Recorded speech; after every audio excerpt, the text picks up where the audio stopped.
Lỗ Bang học nghề. Sông Thanh Thủy chảy vòng về phía đông thành một vụng lớn. Trong vụng có một dãy nhà đất gọi là Lỗ Gia Loan. Ở đây có một ông già họ Lỗ làm nghề thợ mộc.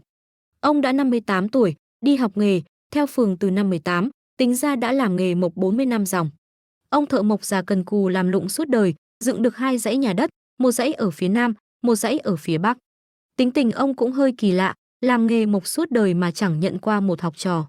Có ai đến nhận ông làm thầy, xin theo để học nghề, ông đều thoái thác nói rằng đi theo tôi thì học được nghề nghiệp gì. Anh chẳng xem dãy nhà tôi làm kia đã ngả nghiêng siêu vẹo, hòm tủ thì méo mó xù xì đó sao. Mọi người đều biết tính tình kỳ quặc của ông, nên ai muốn học nghề cũng chẳng bao giờ đến học ông. Ông thợ mộc già suốt đời chưa vừa ý với tài nghệ của mình. Ông không dạy người khác mà ngay con cái trong nhà ông cũng không dạy. Suốt đời, ông ăn tiêu rè sẻn, tần tiện từng đồng, như vậy cũng đã dành dụm được 300 lạng bạc và 3 con ngựa tốt, chờ khi các con khôn lớn sẽ chia cho chúng để chúng đi tìm thầy học nghề. Ông thợ mộc già có 3 người con trai, con lớn là Lỗ Thuyên, 18 tuổi, con thứ hai là Lỗ Tân, 15 tuổi, con nhỏ nhất là Lỗ Ban, 12 tuổi. Lỗ Thuyên và Lỗ Tân đều là những kẻ lười nhác ngồi không ăn sẵn, từ lúc sinh ra cho đến lúc lớn. Chiếc rìu đặt nghiêng không biết dựng lại, chiếc búa rơi không biết nhặt lên, cưa đục chẳng bao giờ động tay đến. Cha mẹ đều không thích hai anh lớn. Lỗ Ban từ nhỏ đã cần cù hiếu học, thường theo sát bên cha, giúp cha căng dây, làm các việc vặt, học cách vác rìu, cầm búa, cưa cắt cây gỗ của cha. Một hôm tới bữa ăn trưa, bà mẹ chợt nhớ ra Lỗ Ban đã quá nửa ngày không ở nhà, bà lo lắng vội chạy ra ngoài đi tìm. Tìm một hồi lâu mới thấy Lỗ Ban ở trước một ngôi nhà mới, đang ngồi ở một bên, hai tay chống má, ngây ra nhìn mấy người thợ mộc làm cánh cửa. 6-7 tuổi Lỗ Ban đã thích cầm rìu cầm cưa, khúc gỗ tròn đã đẽo được thành vuông, tấm gỗ dày đã cưa thành những phiến mỏng. Đến năm 10 tuổi thì mọi thứ đồ nghề Lỗ Ban đều dùng được cả, chiếc rìu chiếc đục luôn ở trên tay. Lỗ Ban không lúc nào chịu rảnh tay, đóng rất nhiều hòm tủ, ghế con xe nhỏ, xếp đầy trong nhà ngoài hiên như một cửa hàng đồ gỗ nhỏ. Thấy mẹ ngồi trên giường lò kéo sợi rất tốn sức, Lỗ Ban liền lên núi Nam chặt một cây liễu về làm ghế cho mẹ. Mẹ ơi, mẹ hãy ngồi trên ghế này mà kéo xa cho khỏi đau lưng. Thấy giỏ kim chỉ của chị không có chỗ để, Lỗ Ban bèn lên núi Bắc chặt một cây du, đóng cho chị một chiếc giương gỗ. Chị ơi, chị hãy đặt giỏ khâu vào đây cho khỏi lẫn kim vương chỉ. Nhưng khi anh hai bảo Lỗ Ban làm một chút đồ gỗ gì thì Lỗ Ban nói, có gỗ, có rìu, tự mình lại không làm được hay sao? Cha mẹ và chị gái rất yêu quý Lỗ Ban.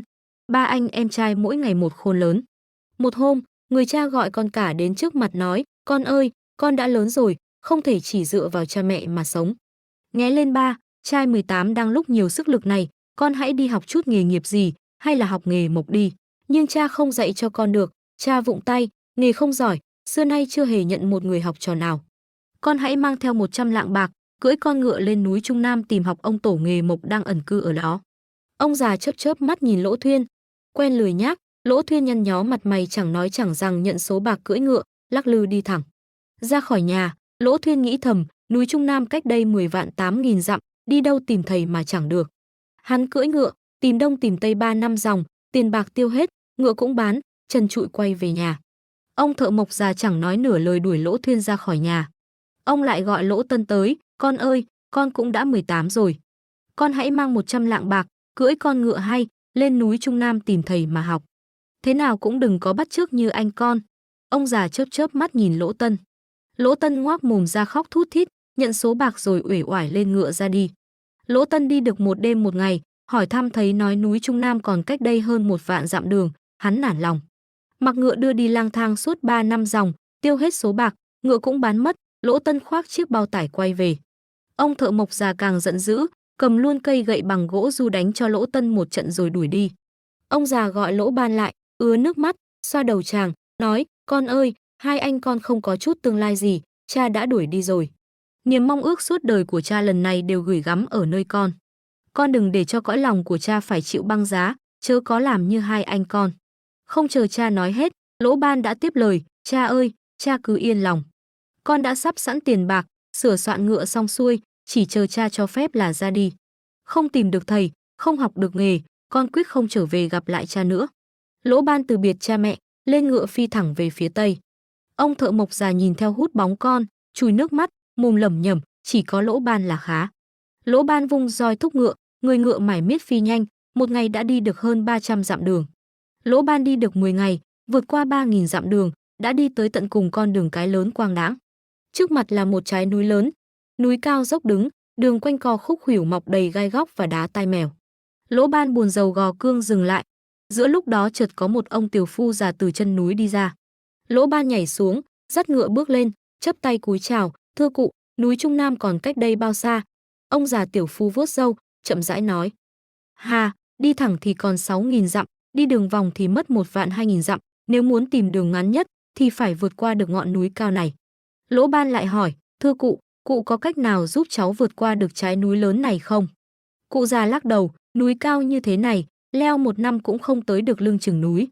Lỗ Ban nói, 1 năm leo không qua thì leo 2 năm, 2 năm leo không qua thì leo 3 năm, không leo tới đỉnh núi thì có chết cháu cũng không chịu xuống núi. Thấy Lỗ Ban nói kiên quyết như vậy, cụ già rất thán phục. Cụ cười nói, cháu hãy mang theo chiếc dao rừng này của lão để chặt cây phá đá thì có thể leo lên đỉnh núi nhanh chóng được.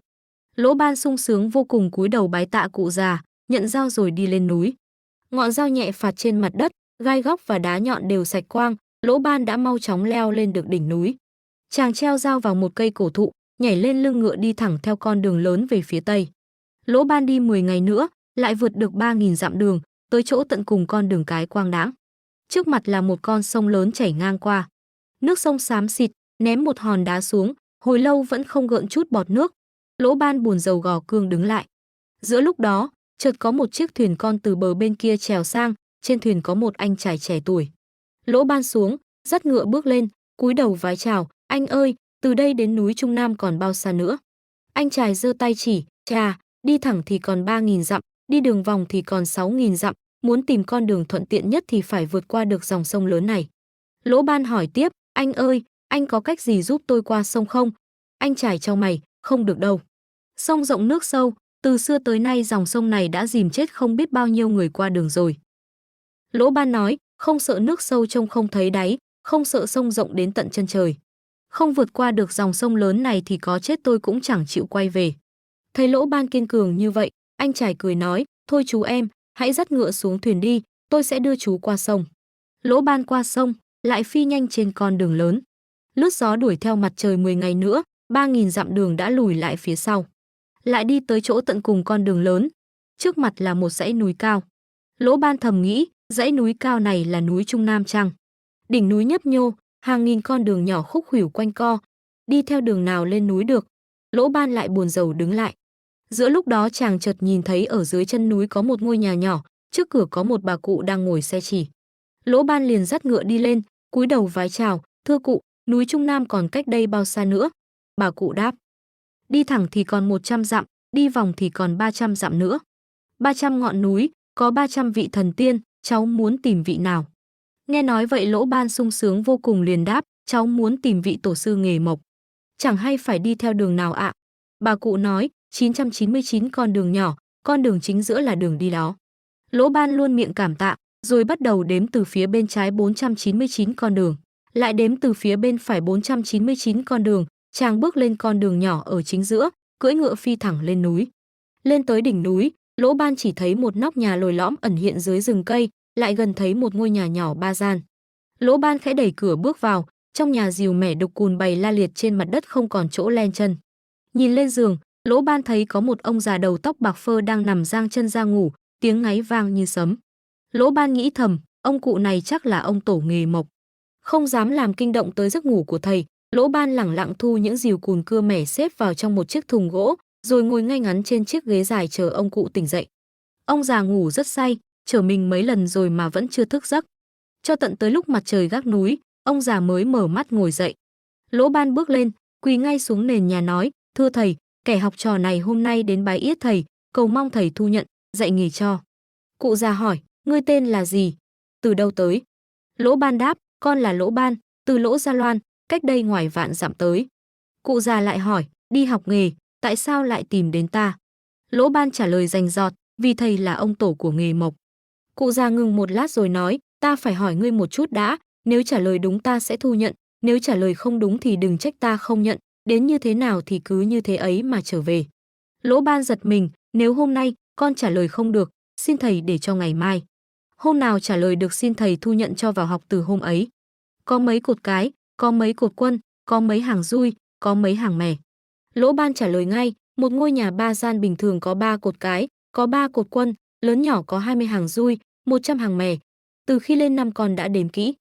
Cụ già khẽ gật đầu, hỏi tiếp, cùng một môn học, có người học 3 tháng đã xong, có người phải học 3 năm mới biết, vậy 3 tháng và 3 năm bắt nguồn từ ở đâu?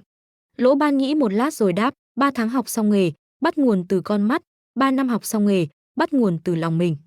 Cụ già khẽ gật đầu, hỏi tiếp câu thứ 3, một người thợ mộc dạy nghề cho 2 học trò. Học trò lớn múa rìu một cái đã thu về được hàng núi bạc, học trò thứ hai múa rìu một cái đã khắc được tên mình trong lòng người. Nếu ngươi học xong nghề, sẽ đi theo người nào? Lỗ Ban trả lời ngay, con sẽ đi theo người thứ hai. Cụ già thôi không hỏi nữa, cụ nói, thôi được, ngươi đã trả lời đúng, ta sẽ nhận làm học trò. Nhưng có việc này là muốn học nghề của ta thì phải dùng được đồ nghề của ta. Những đồ dùng đó đã 500 năm nay chưa đổi, ngươi hãy mang đi sửa chữa. Lỗ Ban đứng dậy, xách chiếc hòm gỗ đựng đồ nghề đặt xuống bên một hòn đá mài, lấy từng thứ ra. Lúc này chàng mới nhìn kỹ, lưỡi rìu đã mẻ, lưỡi cưa cùn không còn một răng nào, 2 chiếc đục thì vừa cong vừa cùn hoen rỉ hết cả. Lỗ Ban không chút ngại ngần, sắn tay áo, bắt đầu mài. Chàng mài ngày, mài đêm, mài cho tới lúc 2 cánh tay tê đại, 2 bàn tay xương phồng, hòn đá mài vừa dày vừa cao giờ đã mài lõm xuống như hình mặt trăng lưỡi liềm. Lỗ Ban mài luôn 7 ngày 7 đêm, lưỡi rìu đã sắc, răng cưa đã nhọn, đục đã hết hoen ri, mọi thứ đồ nghề đều đã mài sắc bén sáng loáng. Lỗ Ban đem từng thứ đưa cho cụ già xem. Cụ già chỉ khẽ gật đầu chẳng nói một lời được hay không được. Sau cùng cụ già nói, để thử xem lưỡi cưa mài như thế nào, ngươi hãy ra cưa cho đổ cây cổ thụ mọc ở phía cửa. Cây này sống đã tròn 500 năm rồi.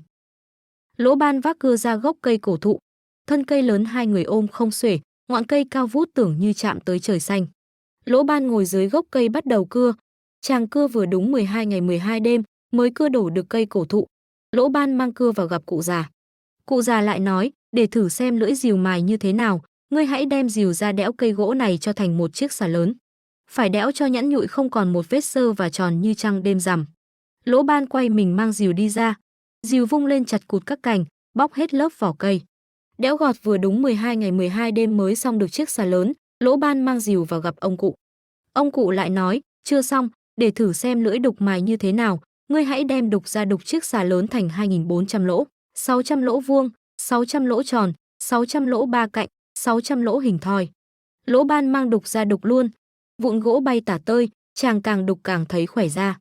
Đục vừa đúng 12 ngày 12 đêm, 2.400 lỗ đục đã làm xong, Lỗ Ban mang đục vào gặp cụ già. Cụ già cất tiếng cười sung sướng, bước vội khỏi ghế, đón chiếc đục trong tay Lỗ Ban, lau mồ hôi trên mặt chàng rồi nói, con yêu quý, không có gì làm con ngã lòng được. Ta sẽ đem tất cả nghề ta ra truyền dạy cho con. Nói đoạn, cụ dẫn Lỗ Ban tới gian phòng phía tây. Vừa bước vào, Lỗ Ban đã hoa cả mắt, phải mở to ra nhìn. Trong gian phòng này bày không biết bao nhiêu là hình mẫu, trong đó có đủ các loại nhà gác nhà lầu, cầu, tháp, bàn ghế, hòm tủ, cái nào cũng làm rất tinh vi. Cụ già cười nói, con hãy tháo từng chiếc ra rồi lắp vào, mỗi hình mẫu tháo ra một lần lắp lại một lần. Tháo lắp thành thạo là nghề con cũng giỏi. Con hãy chuyên tâm mà học, ta chẳng nói nhiều. Lỗ Ban cầm hình mẫu, lật đi lật lại xem xét, đặt ở trên tay trắng muốn buông rời. Thầy bảo tháo lắp một lần, Lỗ Ban tháo lắp tới 3 lần. Ngày ngày chỉ thấy chàng vào trong phòng mà không thấy ra. Cơm để nguội cũng chẳng buồn ăn, tay chân mỏi rã rời cũng chẳng muốn nghỉ ngơi. Ngày ngày trước khi đi ngủ, cụ già đến thăm thì thấy Lỗ Ban vẫn ngồi tháo lắp trong phòng. Khi ngủ dậy, cụ đến thăm thì thấy Lỗ Ban hãy còn ngồi tháo lắp ở đó. Khi cụ già giục Lỗ Ban đi ngủ, chàng chỉ dạ dạ, nhưng tay vẫn nắm các hình mẫu không buông. Cứ như vậy, Lỗ Ban đã kiên trì trong suốt 3 năm học được thành tài. Thầy dạy muốn thử xem chàng học như thế nào, liền đem hủy tất cả các hình mẫu, nhưng Lỗ Ban nhờ vào trí bền bỉ của mình, đã lần lượt dựng lại được tất cả các hình mẫu. Cụ già lại đưa ra nhiều kiểu mới cho Lỗ Ban làm. Chàng chăm chú suy nghĩ một lát rồi rất nhanh chóng dựng nên các hình mẫu mới theo ý muốn của cụ già. Cụ già rất vừa ý. Một hôm cụ già gọi Lỗ Ban tới, lưu luyến nói với chàng, con thân yêu, 3 năm đã qua, nghề con cũng đã học thành tài, hôm nay con phải xuống núi thôi. Lỗ Ban thấy lạnh hẳn một bên lòng, thưa thầy, con chưa học thành nghề, xin thầy cho con học thêm 3 năm nữa. Cụ già cười, sau này con hãy tự học lấy, hôm nay thế nào con cũng phải xuống núi thôi. Học trò sắp ra đi, thầy biết cho cái gì đây? Cụ già nghĩ một lát rồi nói, thôi được, rìu cưa đục con đã mài, ta đem tặng cho con mang theo mà dùng. Lỗ Ban ngồi lặng đi, nhìn thầy mà khóc, Đứa học trò nghèo khổ này không biết lấy gì để lại tặng thầy. Cụ già cười khanh khách, ta không lấy gì của con cả, chỉ mong con đừng làm mất thanh danh của thầy là được rồi. Lỗ Ban rưng rưng nước mắt, bái biệt thầy, xuống núi. Trên đường trở về, Lỗ Ban không tìm thấy bà cụ già chỉ đường, không gặp anh trai đưa chàng qua sông, không thấy ông già tiều phu cho chàng mượn dao vượt núi. Để đền đáp ân tình của họ, Lỗ Ban liền dựng một tòa miếu lớn ở dưới chân núi Trung Nam, bắc một chiếc cầu lớn qua sông rộng, xây một chiếc tháp lớn trên ngọn núi cao lần đầu tiên vượt qua. Truyền rằng những công trình xây dựng này ngày nay vẫn còn. Lỗ Ban về nhà, gặp lại cha mẹ. Chàng nhớ lời dặn của thầy, mang những đồ dùng của thầy cho, đi làm nhiều việc có ích cho nhân dân, còn lưu lại những câu chuyện rất cảm động. Sau này, mọi người tôn thờ Lỗ Ban làm ông tổ của nghề mộc.